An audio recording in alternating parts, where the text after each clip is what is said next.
Tonight's tale weaves through love's darker threads, not the gentle kind, but those tangled in betrayal, transformation, and divine curses from Greek mythology's most tragic romances. These are stories where passion collides with fate, where mortal hearts break against immortal whims, and where happy endings crumble in worlds that rarely permit them. We'll journey through jealous gods and impossible destinies, witnessing lovers who dared defy cosmic order only to fail spectacularly. From music that charmed the underworld to queens consumed by forbidden desire, these narratives reveal love's terrifying power when cursed by divine interference. If these haunting stories help you find rest, feel welcome to like or subscribe, but only if they truly bring you peace. Share in comments where you're listening from and what hour finds you. There's strange comfort in drifting asleep together into myth's ancient quietude. Now draw your curtains, let your pulse slow, as we begin with mythology's most ill-fated love stories. Our first story begins with once upon a time, though in Greek myths, once suggests timelessness rather than chronology. We meet Orpheus, an unusual protagonist who stood apart from typical Greek heroes. Neither warrior nor king nor demigod, he was simply a musician. But what a musician! His lyre playing could make stones weep and rivers pause their flow. Birds mid-flight would freeze, wild beasts became docile as house cats at his feet. This virtuosity came naturally. His mother Calliope was the muse of epic poetry, while his father might have been either the Thracian king Eurydice or, as some proud sources claim, Apollo himself. Whether royal or divine blood granted his gift mattered little. What counted was Orpheus' mastery, a one-man orchestra with particular genius for melancholy melodies. He made his home in Thrace, a region known for fierce warriors, dense mystical forests, and an atmosphere thick with supernatural energy. Not somewhere to wander unprepared, yet for Orpheus the land itself sang back. His compositions made oak trees lean closer to listen. Even Hecate, goddess of witchcraft and ghosts, reportedly paused her haunting to appreciate his music. As myths decree, Orpheus eventually fell in love with Eurydice, sometimes described as a dryad, woodland nymph, other times as an exceptionally radiant mortal. Their marriage brought rare happiness, bliss so complete it practically invited catastrophe. In mythological terms, such contentment was like picnicking in a thunderstorm. Something dreadful was bound to interrupt. Their joy proved tragically brief. Scarcely had their wedding garlands wilted when fate intervened. Eurydice, walking alone through sunlit meadows, never wise in Greek myths, caught the eye of Aristeus, a rugged shepherd with beekeeping talents who happened to be Apollo's son. Overcome with lust, whether through divine mischief or poor judgment, he pursued her. Fleeing through underbrush, Eurydice stepped on a venomous serpent. One bite, one excruciating moment, and she collapsed. The poison worked swiftly. By the time Orpheus reached her, she was gone. Just like that, Orpheus shattered. His grief wasn't dramatic. It settled heavy and silent, like snowfall on a fresh grave. He wandered hills, pouring sorrow into music until even rocks, notoriously hard-hearted, seemed to mourn. But profound grief eventually births resolve. Orpheus made an unprecedented decision. He would journey to the underworld and bring her back. Now the underworld wasn't designed for return trips. Ruled by Hades, a no-refunds deity, it was shrouded in shadows, guarded by three-headed Cerberus, and accessible only via Charon's ferry, payment, one coin placed in the deceased's mouth. Fortunately, Orpheus had more than charm. He had his lyre. Arriving at the river Styx, he played for Charon, whose usual grumpy demeanor melted like butter on a hot skillet. For possibly the first time in centuries, Charon ferried a living soul across. Next came Cerberus, a monstrous canine with 3 heads and a venomous whiptail. Not one for negotiation, but Orpheus didn't try reason. He played a lullaby so hauntingly gentle all 3 heads fell asleep, perhaps dreaming of chew toys and belly rubs. Finally reaching Hades and Persephone's throne, Orpheus faced the underworld's formidable rulers. Hades governed with terrifying finality, while Persephone, abducted from springtime fields yet permitted seasonal returns, brought nuanced compassion to Death's kingdom. Orpheus bowed, lifted his lyre, and played. No speeches, just music saturated with grief, every note dripping love and loss. He sang of Eurydice's laughter, their abbreviated wedding, the decades they should have grown old together. He played of summers lost and futures ghosted. And the impossible happened. The Furies wept. Persephone hid her face. Even cold-blooded Hades was moved, granting Orpheus his wish with one condition.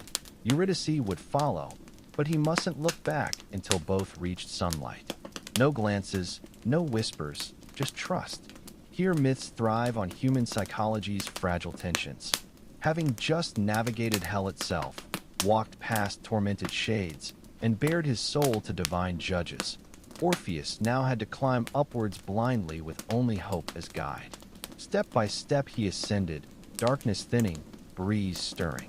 He could almost hear Eurydice's footsteps, but no words, no confirmation. At the threshold, as daylight broke across his face, he turned. Some say instinct, others doubt.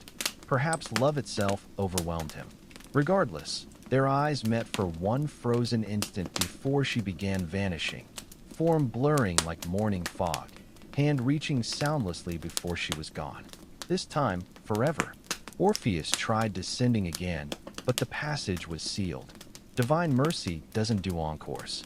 He returned to the living world alone, where his story becomes profoundly human. Unlike heroes who remarry or move on, Orpheus wandered eternally, playing sorrow into winds while trees bent to listen, and even gods left him alone in reverent pity. What was the point of such a cruel test? It reflects an ancient theme, human hope's fragility.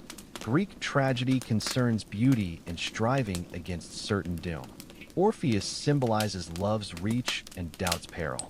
Historically, he became central to the Orphic mysteries, a spiritual movement believing souls could transcend through music, purity, and understanding. His underworld journey served as metaphor for enlightenment. Poets and artists adored him. Virgil gave him tragic grandeur in the Georgics. Ovid added emotional depth in Metamorphoses. Medieval thinkers recast him as Christ-like martyr for beauty. But the Greeks were brutally honest. They believed in fate. In their telling, Orpheus met his end via Maenads, Dionysus' frenzied followers, who, offended by his rejection of women, tore him apart. His still-singing head floated down the Hebrus River to the sea. The Muses buried his remains beneath Mount Olympus, where nightingales sing sweetest. Eternal harmony for the man who loved too deeply. So what does this teach us? Perhaps that doomed love holds sacred power, that beauty lies in striving despite the fall, that doubt is the shadow cast by brightest hopes. As you drift to sleep, let Orpheus' lyre hum through your dreams. He played not to win, but because he must, because love, however cursed, demanded it. And in that space between waking and dreams, perhaps Eurydice hears it still. Ancient Athens, city of philosophers and democracy, yet equally renowned for its spectacular family dysfunction. Our tale unfolds amidst royal bloodlines so tangled they'd require a detective's corkboard to decipher. At its heart stands Phaedra, her stepson Hippolytus, and a romance so cursed it makes modern heartbreaks seem tame by comparison. We begin, as all proper tragedies do, with Theseus. Yes, that Theseus, the Minotaur-slaying prince who navigated the labyrinth, string in hand, only to later abandon his lover Ariadne on some random island like yesterday's garbage. Charming fellow.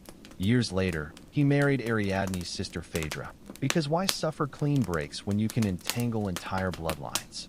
Phaedra descended from complicated stock, daughter of King Minos of Crete and Pasiphae, who famously birthed the Minotaur after an unconventional union with a bull.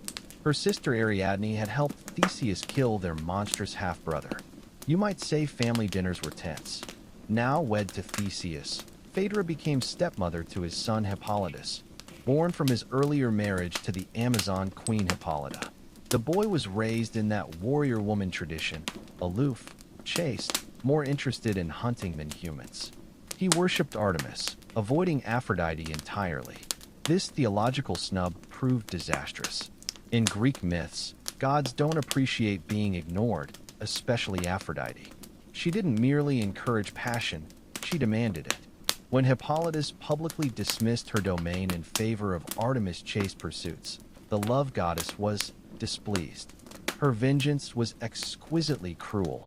She wouldn't strike Hippolytus directly, but would orchestrate disaster through Phaedra. The respectable queen found herself violently, helplessly obsessed with her stepson. Not a crush, but supernatural compulsion, divine manipulation of the heart. Phaedra fought this unnatural desire with fasting, weeping, and prayers. She clung to dignity like a shipwrecked survivor to driftwood. But divinely induced passion doesn't retreat. Eventually, she confided in her nurse, who then told Hippolytus everything.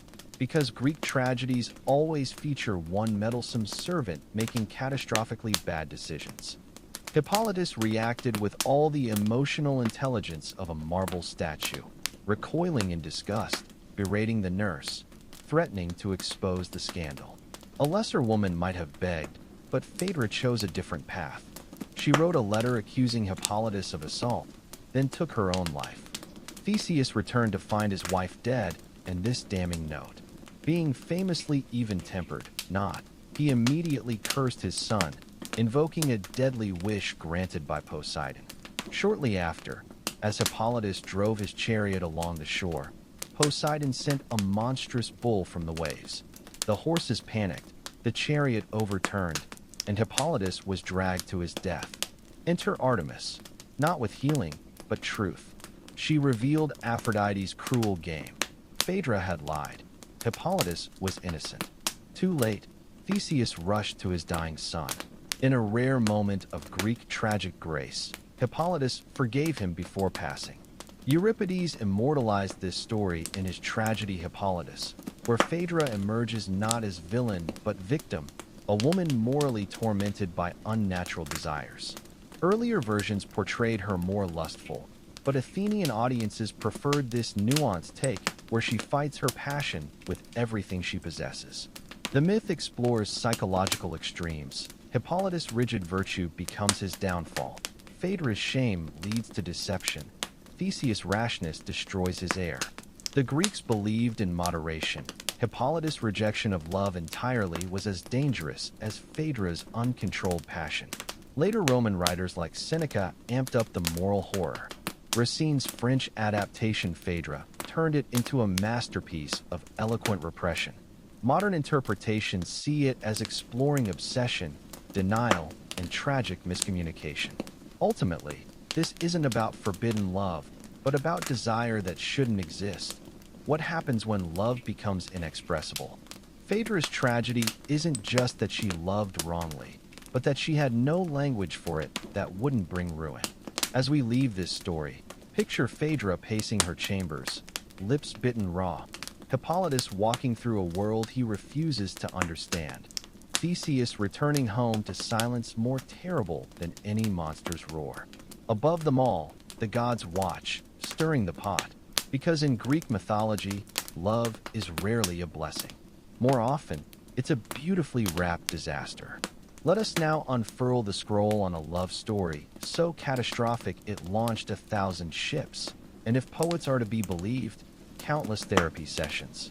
This is the tale of Paris and Helen, a romance drenched in passion, betrayal, and decision-making so poor it could only come from involving too many gods in one's dating life. Our story begins not with the lovers themselves, but at a divine wedding reception, because in Greek mythology, all great disasters start with someone forgetting to invite Eris. The marriage of Peleus and Thetis, a mortal king and sea nymph, had the full Olympian guest list present, except for Eris, goddess of discord. Whether an oversight or deliberate snub, she crashed the party anyway, tossing a golden apple inscribed "to the fairest" into the festivities. Instantly, 3 goddesses claimed it: Hera, Athena, and Aphrodite. Rather than settling this like mature deities, they found a mortal pawn, Paris of Troy, a shepherd prince exiled due to prophecies about his future destructiveness. The goddesses appeared before him, each offering bribes. Hera promised power and kingship. Athena offered wisdom and military glory. Aphrodite pledged the love of the world's most beautiful woman. Paris, never known for political foresight, chose beauty, specifically Helen of Sparta. Unfortunately, Helen was already married to Menelaus, a sturdy king with red hair and terrible temper. When Paris wooed or abducted, depending on version, Helen to Troy, Menelaus invoked an old oath sworn by all Helen's former suitors to defend her chosen husband. Thus began the Trojan War, 10 years of bloodshed where heroes like Achilles, Odysseus, and Ajax became pawns in divine games. What makes this love cursed? Helen's beauty wasn't merely mortal, born from Zeus' union with Leda in swan form, because mythology, she was semi-divine. Some versions say she went willingly with Paris, others claim she was bewitched. There's even a phantom Helen theory where only a doppelganger went to Troy. But the result remained. Thousands died for one man's choice and one goddess wounded pride. Within Troy's golden walls, their romance soured. Paris, better at archery than combat, became the war's least impressive participant. Homer's Iliad shows Helen guilt-ridden, calling herself a shameless woman, yet displaying quiet nobility. Their passion, whether genuine or god-induced, became weaponized, a spark igniting a decade of slaughter. The war's end came via Odysseus' wooden horse trick. Troy burned, men slaughtered, women enslaved, children thrown from walls. Paris died ignobly before the fall, shot by Philoctetes using Heracles' bow. Helen remarkably survived, returning to Sparta with Menelaus. No execution, no shunning, just domestic normalcy. The deeper curse lies in how gods used mortals as chess pieces. Aphrodite's gift to Paris was really a trap, divine meddling with mortal lives as stakes. Their love wasn't star-crossed, it was star-manipulated. Even Helen, both victim and perpetrator, became symbolic of male pride, national honor, and feminine allure's destructive power. Later poets grappled with Helen's ambiguity. Euripides' play Helen suggests the real Helen never went to Troy, just a phantom double. This reinterpretation attempts absolving her, but raises uncomfortable questions. Why didn't gods intervene sooner? The answer, as always in Greek myth, because cosmic balance demanded blood. So we're left with haunting images. Helen watching ships burn from Troy's walls. Paris dying unaware his choice doomed a city.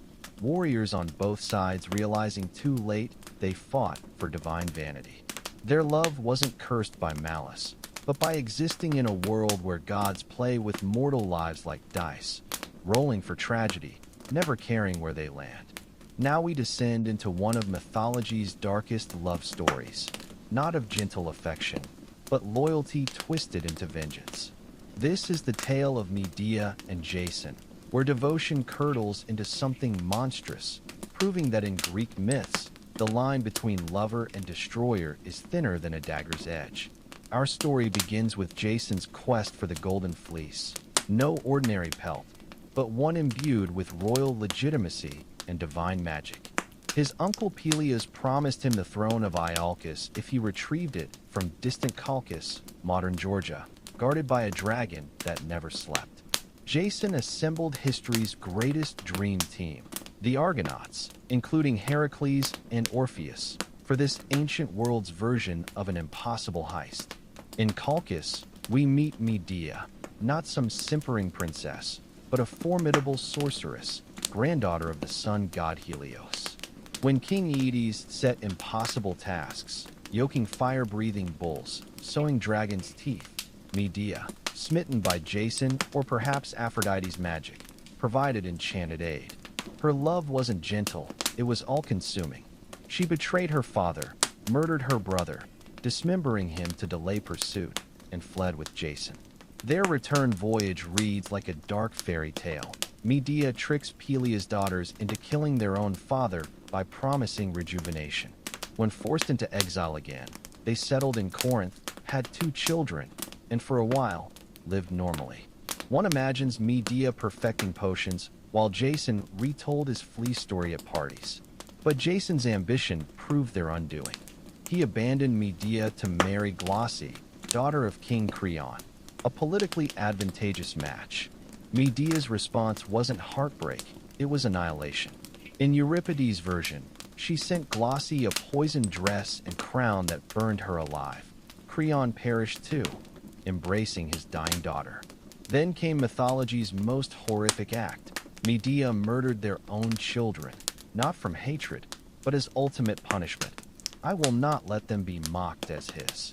Her escape, a dragon-drawn chariot from her grandfather Helios, underscores how she transcends mortal vengeance. Unlike other Greek heroines, Medea isn't punished. She survives, remarries, King Aegeus of Athens, continues meddling in royal politics. Jason dies alone, crushed by his rotting ship's beam, a pathetically mundane end for a once great hero. The genius of this myth lies in its moral complexity. Medea is both victim and villain, a woman who gave everything for love, then destroyed everything when betrayed. Jason isn't evil. He's shallow, opportunistic, the archetype of men who discard women after using their gifts. Their tragedy reflects Greek anxieties about foreign women, powerful magic, and what happens when devotion curdles into obsession. Modern interpretations see Medea as feminism's dark precursor, a woman who refuses passive suffering. Euripides' original audience reportedly left shaken, recognizing how systemic betrayal creates monsters.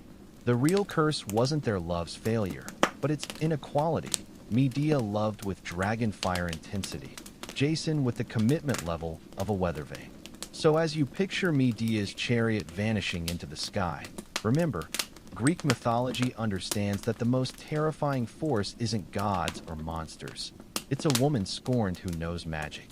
And perhaps that's why this story still chills us.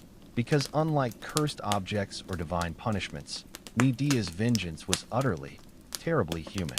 Let us now drift into a tale woven through with silence. A love story where restraint becomes ruin, and a single devastating lie unravels everything. This is the quietest, yet most suffocating of our cursed romances, Phaedra and Hippolytus, a passion that was never consummated yet managed to destroy nearly everyone involved. We begin, as all proper Greek tragedies must, with lineage and what gloriously tangled roots they have. Phaedra, our ill-fated queen, was princess of Crete, daughter of King Minos and Queen Pasiphae, she of the infamous bull affair that produced the Minotaur. Her sister Ariadne famously helped Theseus navigate the labyrinth before being abandoned on Naxos. Romance clearly wasn't the family's strong suit. Theseus, king of Athens and serial abandoner of women, had settled into royal life with his new bride Phaedra after disastrous marriages to an Amazon and possibly Helen of Troy. Phaedra was beautiful, refined, and significantly younger, their union more political alliance than love story. She bore children, walked palace corridors with quiet grace, until the gods intervened. Enter Aphrodite, goddess of love with a vindictive streak wide as the Aegean. Hippolytus, Theseus' son by the Amazon Hippolyta, had sworn chastity and devotion to Artemis, openly mocking Aphrodite's domain. Big mistake. The love goddess decided Hippolytus would be destroyed not by direct punishment, but by being loved, specifically by his stepmother Phaedra. What followed was psychological torment worthy of modern thrillers. Phaedra, struck with obsessive desire, fought it through fasting and prayer until her body wasted to near transparency. Her nurse, in one of mythology's worst confidentiality breaches, told Hippolytus everything. His reaction? Puritanical horror and threats to expose her, the ancient equivalent of screenshotting someone's drunk texts. Phaedra's solution was lethally elegant, a suicide note accusing Hippolytus of rape. Theseus, never one for fact-checking, invoked Poseidon's curse. A deadly sea monster spooked Hippolytus' horses, dragging him to his death. Only Artemis' last-minute revelation of the truth came too late, the classic Greek tragedy timing. Euripides' version paints Phaedra not as villain but victim, a woman morally eviscerated by divine meddling. Earlier portrayals showed her more lustful. Seneca amped up the gore. Racine perfected the elegant despair. The core remains. This isn't about love, but about desire with no acceptable outlet. A woman caught between biological imperative and social impossibility. Hippolytus' extreme chastity proves equally destructive. His rejection isn't just of Phaedra, but of human complexity. In rejecting Aphrodite entirely, he rejects life's messy vitality. Their tragedy is one of mismatched absolutes colliding. Her all-consuming need, his ice-cold refusal, Theseus' volcanic rage. Three people incapable of nuance in a world that demands compromise. Modern interpretations see this as the ancient world's #MeToo precursor, a power dynamic where the woman always loses. Phaedra's only recourse is self-destruction. Hippolytus' purity culture becomes his noose. Theseus' privilege to believe without questioning destroys his heir. The real curse? A society where desire must be either glorified or obliterated, with no middle ground. As the curtain falls, imagine Phaedra's final moments, writing that letter with shaking hands, choosing reputation over truth. Hippolytus choking on dust and betrayal. Theseus cradling his son's broken body, realizing his own rashness was the monster all along. And above them, Artemis and Aphrodite already moving on, because gods always do. Let us now descend into the Greek underworld, not as tourists, but as initiates prepared to navigate its bureaucratic labyrinths. Forget fiery Christian hellscapes. This is a realm of paperwork and eternal waiting rooms, where the dead queue like souls at the DMV. Welcome to Hades' domain, where even the punishments come with triplicate forms. The journey begins at death's threshold, where Hermes, Olympus' most overworked delivery god, drops off your soul like an Amazon package at the river Styx. Here, the original grumpy boatman Charon demands exact change. 1 silver obol placed under your tongue during burial. No coin. Enjoy a century of shoreline wandering with other indigent spirits. The Greeks took funeral rites seriously. This was the original no-ticket situation from Indiana Jones.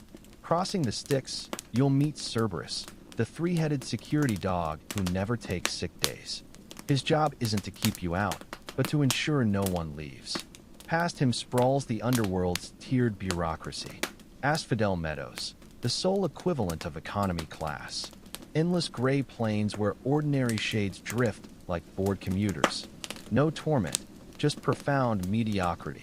Homer's Odysseus encounters Achilles here, who famously declares he'd rather be a living peasant than a dead king. Elysium, the VIP section, eternal springtime for heroes and the virtuous. But even here, rules apply.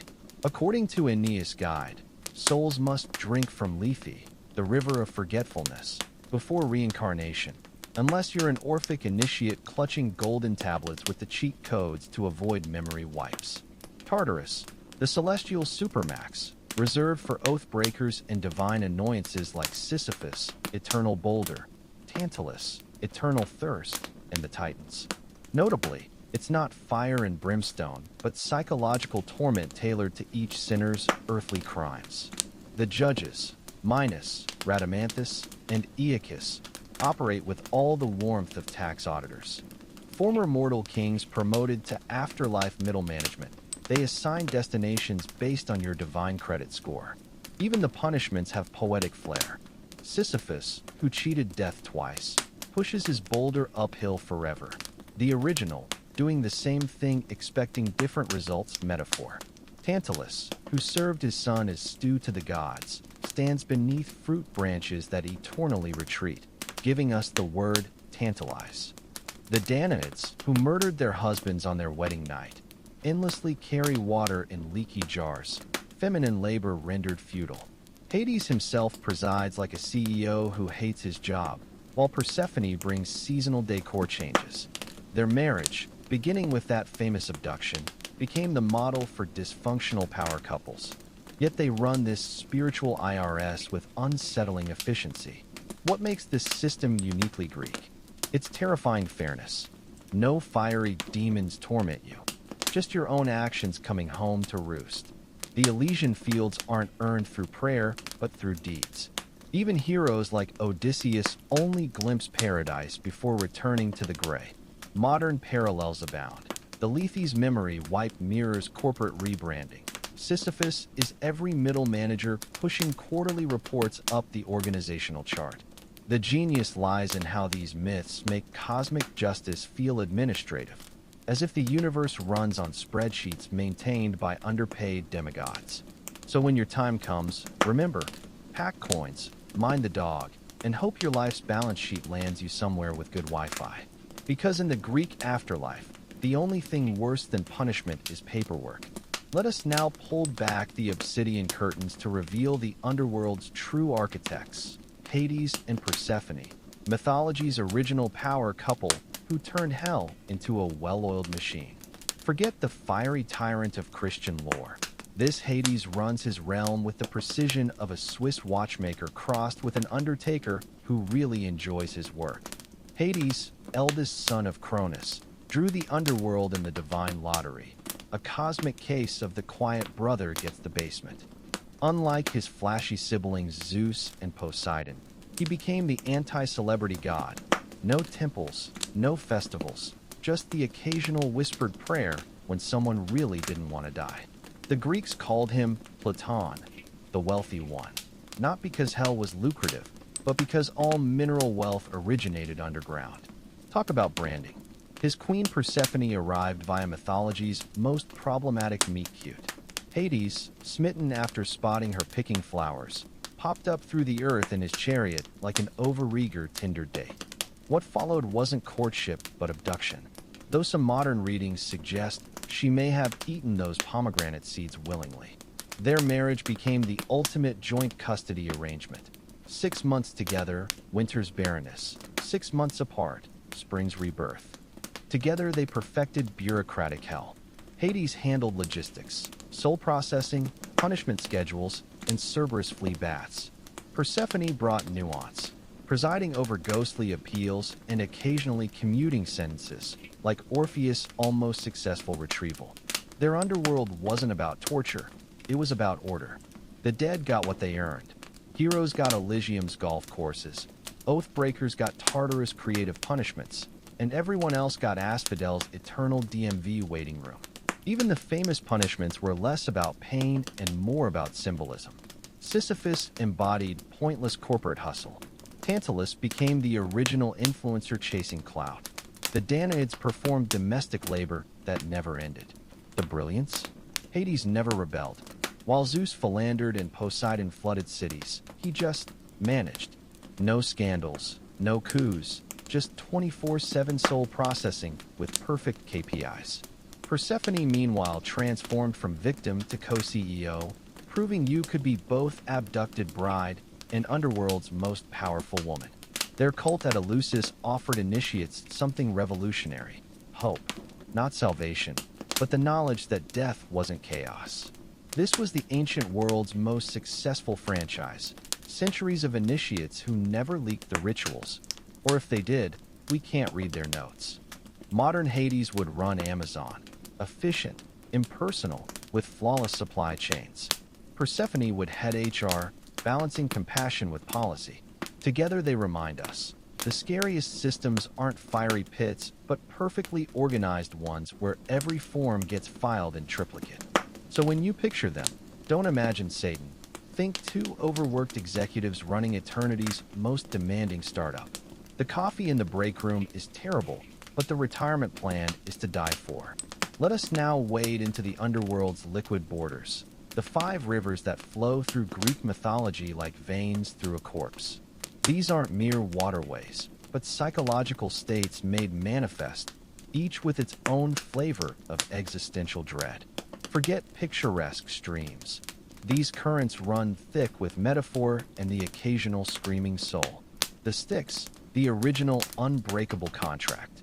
When gods swore oaths by this black water, even Zeus couldn't break them without consequences. The penalty? 1 year in a divine coma followed by 9 years exile.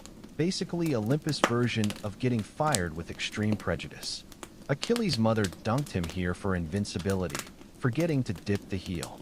The original fine print oversight.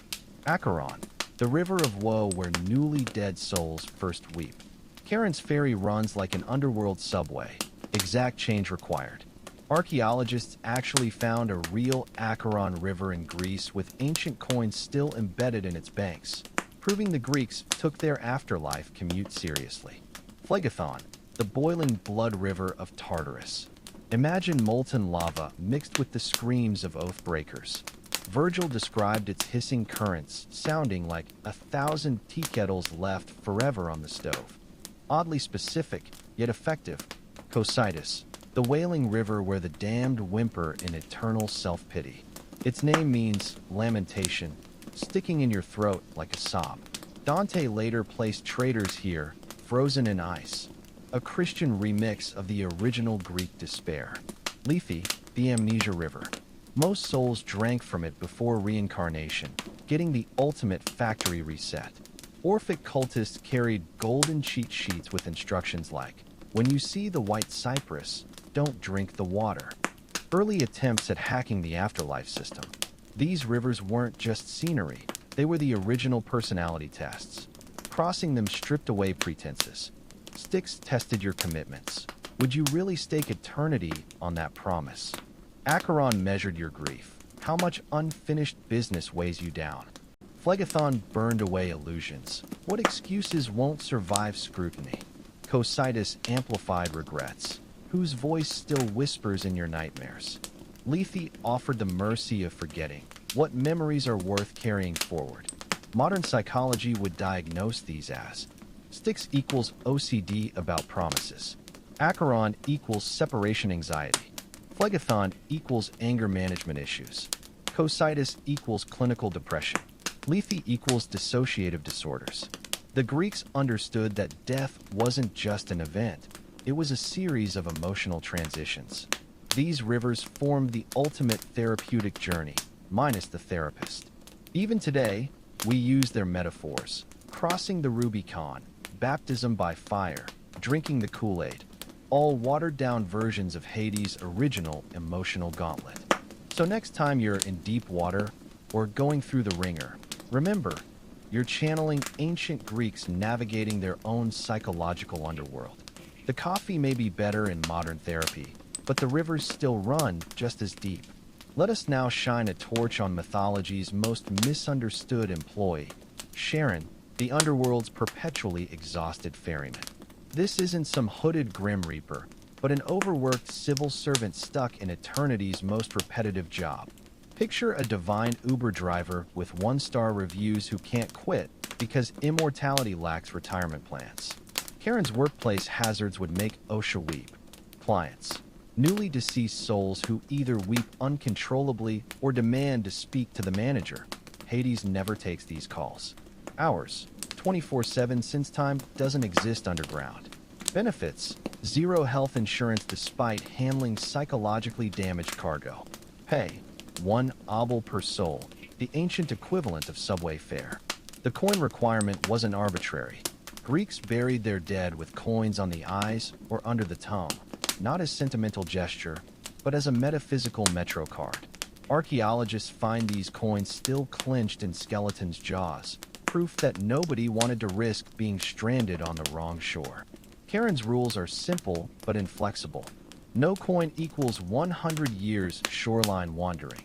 The original left on read. No refunds if you change your mind mid-crossing.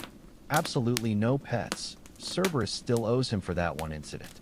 Yet this grumpy water taxi operator has surprising depths. In rare moments, he bends the rules. For Orpheus, accepted music as payment, lyre strings snapped from the humidity.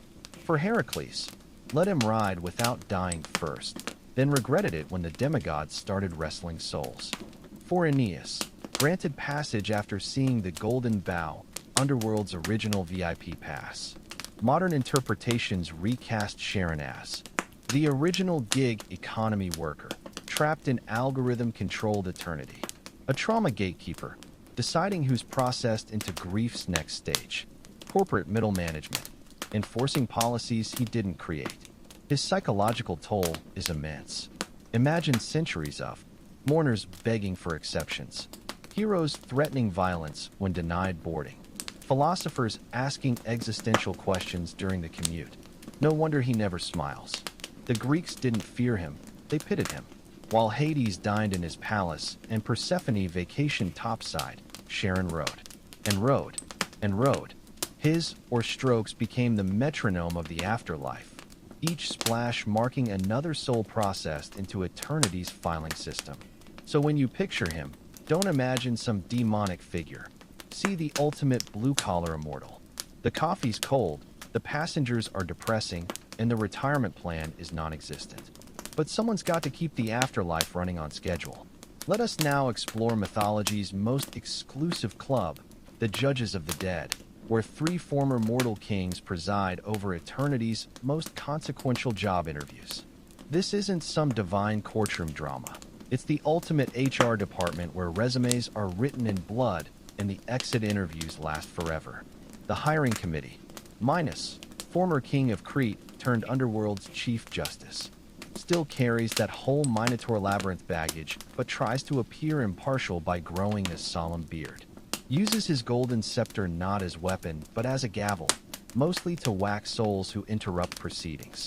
Rhadamanthus, the ethics stickler, brother to Minos but with zero tolerance for loopholes, handles Eastern souls with terrifying efficiency. One glance detects every broken oath or underreported temple offering. His verdicts come etched in stone tablets before you finish speaking. Aeacus, the Western Territories judge, grandson of Zeus who actually earned his position through fairness, a rarity in mythology, runs his courtroom like a Spartan mess hall. No nonsense, no appeals, just swift justice. Still bitter about that whole building Troy's walls fiasco. Their evaluation criteria would give modern recruiters nightmares. Section 1. Oath-keeping, 10% weighting. Section 2. Battle conduct, 15% if you're a hero. Section 3. Hospitality violations, minus 20% per offended guest. Section 4. Divine insults, automatic Tartarus if mentioning Zeus affairs. The process is ruthlessly efficient. Soul arrives still clutching their deathbed regrets. Judges consult the Book of Life, actually a series of scrolls maintained by Persephone's secretaries. Verdict delivered within 3 heartbeats. No lawyers permitted, though Orpheus once tried singing an appeal. Notable cases: Sisyphus, initially assigned to Asphodel until they discovered his escape attempts.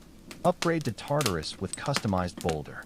Helen of Troy, nearly got Elysium until they noticed the war casualties column. Compromise, reincarnated as a seamstress. Odysseus, almost failed the hospitality section before Athena intervened with divine HR complaint. Modern parallels abound.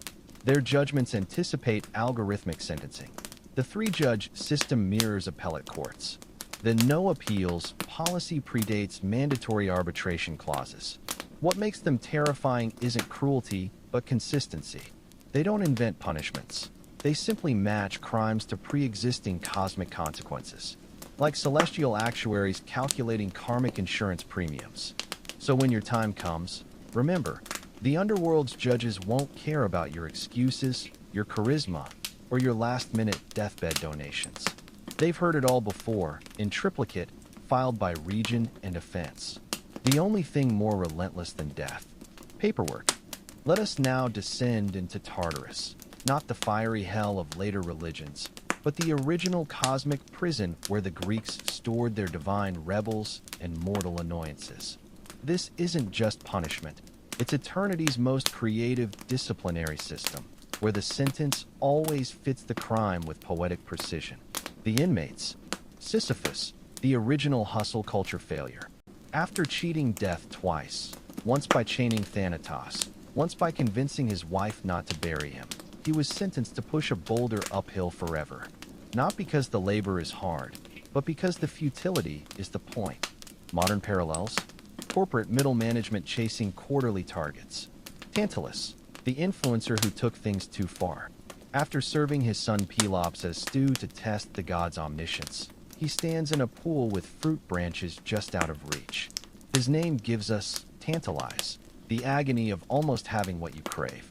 Today, he'd be the guy scrolling Instagram hungrily while dieting.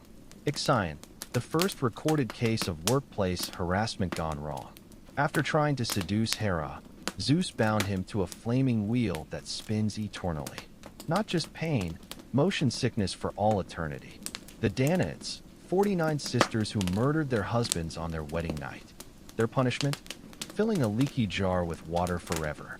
The Greeks understood. Nothing is more exhausting than endless, pointless labor. Tartarus' unique features. No fire and brimstone. Just psychological torment tailored to each inmate's sins. Divine OSHA violations. No safety rails on Ixion's wheel. No ergonomic support for Sisyphus' back. No parole hearings. The judges don't do second chances. Modern Tartarus candidates. The guy who leaves shopping carts in parking lots. Condemned to push one eternally, will's always stuck. The person who talks in theaters, forced to watch a film where the dialogue is always slightly out of sync. Wi-Fi throttlers, doomed to buffer endlessly at 99% loading. The brilliance of Tartarus isn't the pain, it's the irony. Every punishment mirrors the crime in ways that feel cosmically just. The Greeks didn't believe in mindless suffering. They believed in meaningful suffering. So if you ever feel stuck in life's repetitive frustrations, remember, at least you're not Sisyphus. Probably. Let us now ascend from Tartarus gloom to Elysium, the ancient Greek equivalent of a luxury resort, where the virtuous dead enjoy eternal leisure. But don't pack your bags just yet. This paradise comes with fine print that would make a timeshare contract look generous. Elysium's amenities. Weather, perpetual spring, no humidity, no pollen. Activities, heroic banquets, philosophical debates, and optional reincarnation. Dress code, flowing white robes, dry cleaned by divine nymphs. Check-in policy, no early arrivals. Heroes must die properly first. The clientele. Achilles, despite his legendary status, he's famously unimpressed. Prefers brooding near the Lethe River, muttering about how he'd rather be alive and unknown. Menelaus, Helen's husband, got a free pass thanks to being Zeus' son-in-law. Spends eternity awkwardly avoiding eye contact with other war heroes. Orpheus, eventually admitted after his tragic end, though he mostly sits alone playing lyre covers of his greatest hits. The fine print. 3-life rule. Only souls who lived virtuously 3 times consecutively could stay permanently. The original elite status program. Memory tax. Most residents drink from Lethe between reincarnations, wiping their past. Orphic cultists tried bypassing this with golden cheat sheets. No refunds. Once you choose rebirth, your Elysium timeshare reverts to the underworld. Modern Elysium parallels. Corporate retreats. Team-building exercises with mandatory optimism. Gated communities. Perfect lawns. Strict HOA rules. Social media feeds. Curated happiness with hidden exhaustion. The Greeks understood, even paradise has its costs. Elysium wasn't about endless pleasure, it was about earned rest. And for most, that meant working through multiple lifetimes to qualify. So if you're striving for some modern version of eternal bliss, ask yourself, are you prepared for the fine print? Let us now examine the underworld's most overlooked employees. The spirits and creatures who keep this realm running while the gods take all the credit. Forget Hades and Persephone. The real work happens in the shadows, where mythological middle management grinds through eternity's paperwork. The underworld support staff. The Furies, Erinyes. Job description. Divine bounty hunters specializing in oath breakers and family betrayers. Work conditions. No weekends off. Unlimited overtime chasing guilty souls across the mortal world. Notable case. Pursued Orestes for matricide until Athena brokered a plea deal, rebranding them as the Kindly Ones. PR spin at its finest. Hecate's lampades. Role. Torch-bearing nymphs who moonlight as psychopomps, soul guides. Perks. Get to work with Hecate, goddess of crossroads magic. Downsides. Constant exposure to lost, confused ghosts asking for directions. The Carice Department, Violent Death Division. Daily tasks, harvesting souls on battlefields, ensuring no one cheats fate. Office drama, frequently clash with Thanatos, peaceful death, over quotas. Underworld HR issues. Cerberus keeps eating paperwork. 3 mouths mean triple the chaos. Sharon filed a complaint about souls trying to pay with IOUs. Persephone's secretaries are overwhelmed each spring when she returns. Suddenly, all the shades want appeals processed. Modern parallels. The Furies equals corporate compliance officers. Lampades equals customer service reps for lost souls, literally. Carice equals high-risk insurance adjusters. The takeaway? Even in mythology, the afterlife runs on overworked, underappreciated staff. Next time you complain about your job, remember, at least you're not explaining the River Styx fare system to disoriented ghosts for eternity. Let us now explore the rare mortals who entered the underworld alive, not as souls, but as trespassers in death's domain. These weren't just heroes. They were cosmic rule breakers who stared into the abyss and demanded a refund. The intruders. Orpheus. Method, liar-backed emotional manipulation, made Cerberus cry. Outcome, temporary Eurydice retrieval, ruined by one fatal glance. Legacy, music therapists still cite his underworld set list. Heracles. Mission, fetch Cerberus for his 12th labor. Tactics, wrestled the hellhound into submission, no treats or belly rubs. Aftermath, Hades filed a complaint with Zeus about workplace safety. Odysseus. Strategy, blood-based ghost summoning, the original VIP list. Intel gathered. Achilles prefers life as a nobody. Ajax still sulks. Regrets, learning his mother died while he was vacationing with Circe. Theseus and Pirithous. Plan, kidnap Persephone, grad school level stupidity. Consequence, chairs of forgetfulness fused to their backsides. Rescue, Heracles freed Theseus. Pirithous stayed as underworld decor. Why it never works out. Divine bureaucracy. Hades' rules have no loopholes, only penalties. Sensory overload. Living minds can't process death's truths. See Aeneas PTSD. The fine print. All underworld contracts include no refunds clauses. Modern equivalents. Orpheus equals influencers who think charm overrides policies. Heracles equals gym bros who brute force solve IT problems. Odysseus equals journalists interviewing disaster survivors for clicks. The pattern is clear. Mortals who visit hell and return are forever changed, not by what they saw, but by realizing they were never meant to see it. Let us now examine the most terrifying truth of Greek mythology. Mortals weren't just players in divine games. They were the stakes. When gods quarreled, humans paid the price in blood, and nowhere is this clearer than in the Trojan War, where an entire civilization burned because 3 immortals couldn't handle a beauty contest. How mortals became collateral damage. The apple of discord. Eris, to the fairest, provocation wasn't just petty, it was a divine trap. Paris, appointed judge, faced an impossible choice. Power, Hera, wisdom, Athena, or love, Aphrodite. His selection of Aphrodite's bribe, Helen, triggered a chain reaction that would incinerate Troy. The gods' betting pool.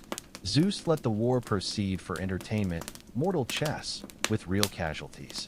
Athena and Hera backed the Greeks. Aphrodite and Apollo favored Troy. Mortal soldiers became living game pieces. Achilles' rage, Hector's honor, all just subplots to the gods' drama. The aftermath. Troy's fall wasn't victory, but exhaustion. The Greeks won, but at what cost? Odysseus wandered for a decade. Agamemnon was murdered by his wife.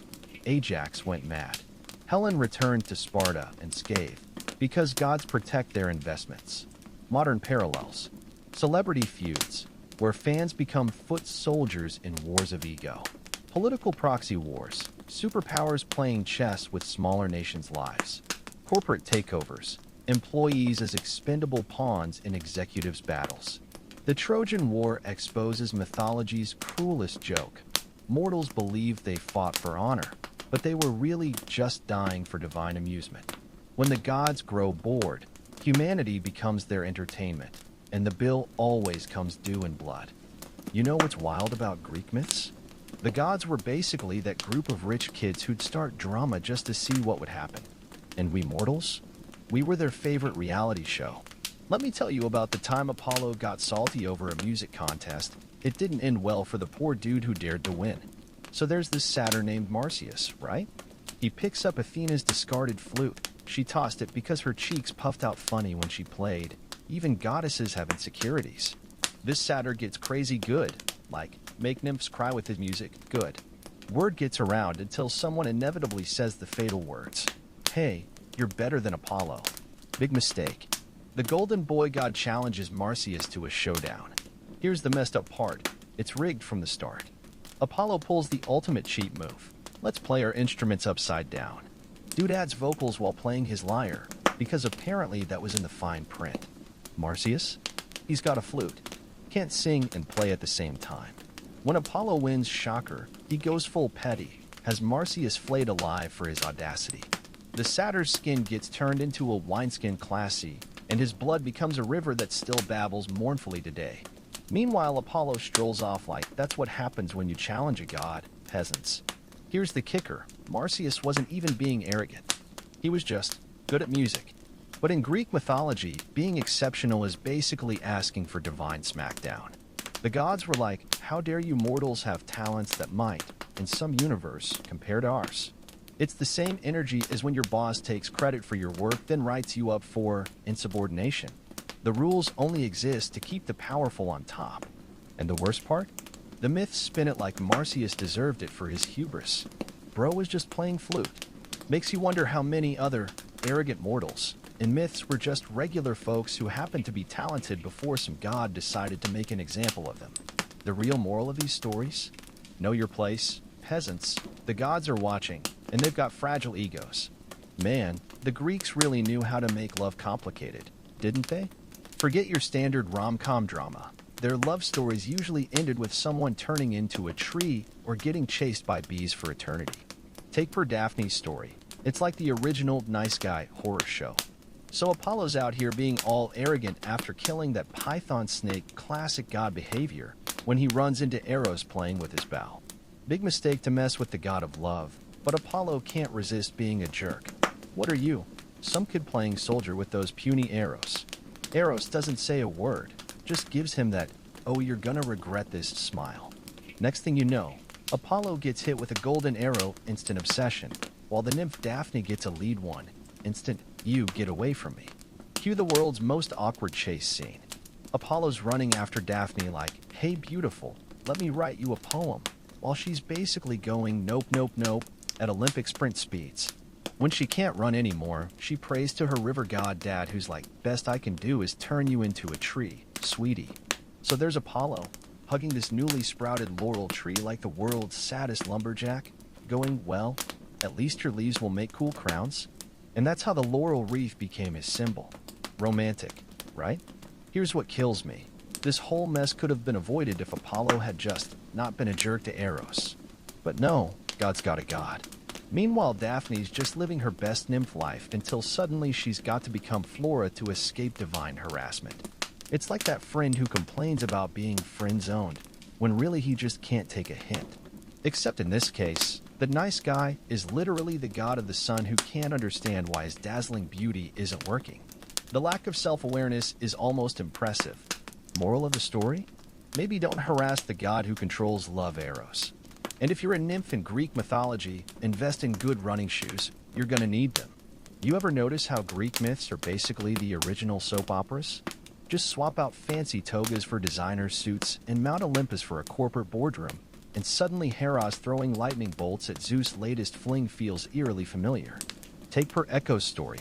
It's got all the makings of a workplace harassment case that HR would definitely sweep under the rug. So there's Echo, this chatty mountain nymph who's just living her best life, when Zeus, being Zeus, decides to use her as a distraction while he sneaks off with yet another lover. Hera, who's basically the original detective wife, catches on and punishes Echo by making her only able to repeat what others say. Like divine voice-activated Alexa mode, but way more tragic. Enter Narcissus, the ancient world's biggest himbo. All looks, zero self-awareness. Echo's cursed to follow this gorgeous but emotionally unavailable dude around, repeating his words while he's too busy admiring his own reflection to notice. It's the mythological version of getting stuck in a group chat with that one self-obsessed friend who only texts mirror selfies. When Narcissus finally realizes the hot guy in the pond is just his reflection after, days of trying to high-five himself, he literally dies of thirst because he can't bear to look away long enough to drink. And Echo? She's still repeating his last words as she fades into nothing but sound waves. The Greeks really knew how to make a cautionary tale, huh? It's got everything. Divine punishment, unrequited love, and that special brand of irony where the guy who loves only himself gets destroyed by himself. You almost have to respect the efficiency of it all. What's wild is how these myths still hold up today. We've all known a Narcissus, that person who's so into their own vibe they don't notice the world around them. And Echo? She's every person who's ever lost their voice trying to get through to someone who only hears what they want to hear. Only difference is nowadays we don't turn into literal echoes, we just get left on read. So after all these stories of gods behaving badly and mortals getting screwed over, what's the real takeaway from Greek mythology? Honestly, it's that the ancient Greeks were the original masters of turning life's messy truths into stories that stick. They didn't sugarcoat anything.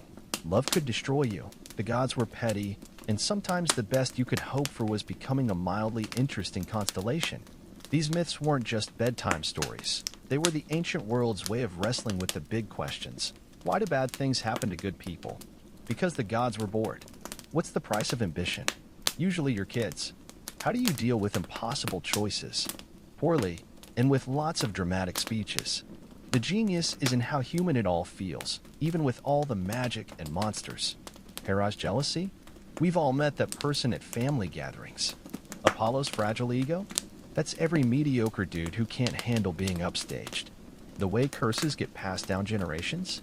Basically ancient Greek trauma theory. And let's be real, we haven't changed much. We've just swapped sacrifices for self-help books and prophecies for horoscopes. The players are the same, we've only updated the costumes. Narcissus is now that guy taking his 50th bathroom selfie. Medea's revenge plot could be a true crime documentary. The Trojan War? Just add Twitter. So the next time life feels unfair, remember, at least you're not Sisyphus pushing that boulder. Probably. And if you ever feel like the gods are against you, well, they might be. But take comfort knowing people have felt that way for at least 3,000 years, and we're still here, still telling stories about it all. That's the real magic of these myths, not the lightning bolts or transformations, but how they help us laugh and wince at the same human struggles that never really change. Now, if you'll excuse me, I need to go pour some wine out for all the mortals who got turned into spiders. Some traditions are worth keeping,